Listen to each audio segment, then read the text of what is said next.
Hi, it's me again with Corel Draw Tips and Tricks Part 3. Not really necessary, but I thought I'd show you a pretty neat tool. I've changed the black to blue, but then I'm going to change these, which are an interactive fill tool. So as soon as we hit the interactive fill tool, it'll come up. It actually came up with that one. But instead of gray now, I'm going to bring in a light blue.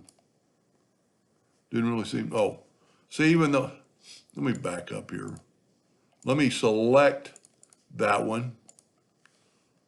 Go up to the interactive fill tool. I don't know why it's up down there. Let's put it up here. Just bring your handles back up here. And let's put in a blue in there. Let's stretch this out quite a bit and not have quite so much darkness. Now, if you remember in the previous video, I used the attribute eyedropper so we can do these three that quick and they're all equal. We can't really do that. You really could, but it's a little bit off.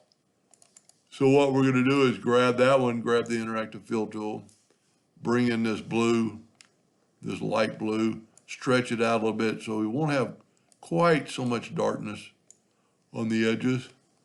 And then get the attribute eyedropper, take a sample of that one, put it in there and there. That look, I didn't do this black. So go, still have the attribute eyedropper. If you'll select that black and then just go to that blue. Now let's group it together, Control G. Let's double click on the X and move the rotation of the center. It's not quite there. There we go. We're going to rotate it 90 degrees 4 times like we did in the previous video. And look at that. It adds a whole different color scheme to it. I actually used the one that had the 3 and 3, 3 gray and 3 black, and just turned them blue, much like that one. But if you look at that shine and that darkness, it actually looks like it's the shadow of it going underneath there and around the corners.